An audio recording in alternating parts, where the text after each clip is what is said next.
Hello. So, it's been a while. Um, just a little bit. I have made some progress, and I am here to share it. So, I've updated the test map. I actually finally fixed the normal maps on the floor. They look like, you know, correct now. They look like the little bumps are going in and not out. So yeah, I fixed that. I added a pit and this thing, which will eventually become a door. Right now it's just a wall. You are not allowed to see what's behind it. At least not yet. You'll have to discover it for yourself, actually. But anyway, if I do a play, I can show you some of the things that I've done. Oh yeah, I updated the logo as well. The background has not changed. Practice arena. So, everything is still mostly the same. There are no sound effects in-game other than the flashlight toggle. There is sliding now, and currently it works like Ultra Kill. You can just slide infinitely. Yeah. These targets no longer do anything because I'm planning to actually add a gun soon. Have no idea how soon that will be. But yeah, jump crouching is still a thing, and it's required to get over, like, anything. Like, anything more than, like, half a meter tall. That was an awful voice crack, I'm sorry. There are a couple things that I will like to talk about that are sort of outside of the gameplay, though. Another thing that I've made. I go right up here. This folder called Derive01. This is its own independent project and doesn't need a game engine. It's literally just a bunch of files. Like, text files that you can read. They're all going to be in chronological order. I do not know how many files there will be. I don't know how many logs there will be in each file, but this is very important to the lore. I am not sure if I will include all of these in-game. This is currently very early. I've written one log, and that log isn't even finished yet. This is kind of just something that I started a couple days ago, and then just didn't finish at all. So yeah, this will release in the fairly near future, and you can read all about the lore. This covers, specifically File 1, covers the 1960s and 70s. Actually, wait, no. Oh no, this is the 80s. Never mind, I forgot. But yeah, this one takes place on July 9th, 1980.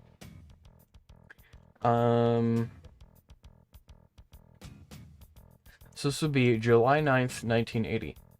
And as you can see, they found a thing. It's creepy. It's a bloody corpse. It's pretty cool. Each one of these logs will have a subject, and if it's a dialogue thing, like if it's a written version of a conversation, then it'll have the speakers. So, yeah. I've actually written a few of these lately in foreshadowing on the Discord server. Which there's a link in the description too, by the way, if you want to join it. It'd be pretty cool. On to code. So this light fixture is what I'm going to be using to show you this code. So I made an announcement the other day. Ignore this. Ignore this. The signal system. It makes it so that any prop, enemy, or item, any action that that item does, that object can perform, can emit a signal, or any action can trigger on a signal. This is definitely not stolen from Fortnite Creative. I definitely came up with this myself. How this works is each and every item, the script contains all of these functions. The light fixture only has 2, but things such as enemies will have way, way more. Like, enemies will have at least 10 on average, I would say, if not more. So, the light fixture has the constant and flicker functions, and this just changes, you know, it just changes the way the light acts. Like, is it a constant light like it's supposed to be in a normal functioning electrical system, or is it flickering and broken? I also have these variables at the top. I just now realized that OBS is not recording my mouse, so you cannot see me pointing out things. So I have to highlight them. But these 3 variables control the frequency of the flickering, the flicker mode, so if I change this from 1 to 2, it'll go from constant to flickering, and the brightness, which is sort of an independent thing. It's just, you know, how bright thing is. If I go back into my test level, oh, I forgot that I wrote a script for teleporting you back if you fall out of the map. That's another addition. If I go here and I click on this light, you can see those 3 variables right there on the side. 2, 1, 0. Those are the default values, I think, that I gave them.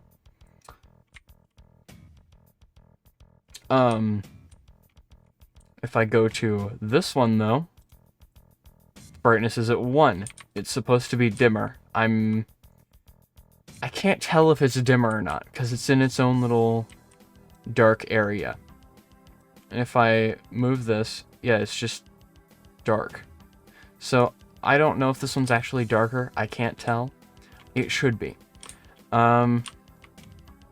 These do not have those variables. Why? I forgot to put them in. There is no, like, coding reason that those do not have those variables and functions. These targets. If I go into their scene, if I go into their script, they only have 1 function. This is the, like, most basic enemy script you will ever see in this game. It just has the damage function. There is nothing else. This is just for when it gets shot. Every enemy will have this function, and every ally will have this function that, you know, lets me do health systems and stuff, and lets you, like, actually beat the enemies. There will be some enemies that have resistances, which is another thing that's made possible. I cannot speak.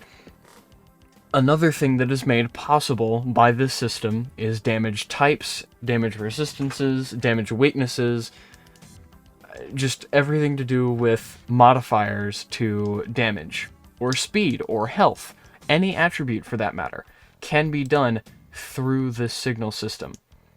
Even though this is kind of an off-branch of the signal system, and it's not exactly the main part. But, yeah, it lets me do a bunch of cool stuff with modifiers, which means I can make power-ups. I'm not sure if I'm going to do that. A feature that I have been planning for a while now is modules. Now, it's basically just a special ability that you can swap out at any time. Basically, if you press whatever key I end up assigning it to, or whatever key you assign it to, because I will have options to change keybinds in the future. I don't know how to do that at the moment. While doing this system does make the scripts longer, it also decreases file size, because I don't have to have individual files for each and every enemy or prop that has a unique function.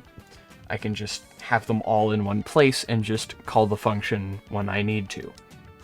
What it also does, and I think my favorite part, I won't say whether I will or not, but I've had some ideas involving this system in an April Fool's update. Because due to the way that it works, I can change variables and have events happen from across the game. You can be in the last map. You can be in the final boss arena. And if you shoot the boss in the right place, I could have it open up a door in the first map. I could do that. Now, obviously, I'll need to figure out how to get maps to communicate with each other properly first, but I can do that. Yeah, that is pretty much it. I am done talking. I've been trying to come up with things to say for long enough. I need to stop recording this so that I can go edit and not disappoint people. I'm going to steal Moist Critical's outro and say, that's pretty much it. See ya.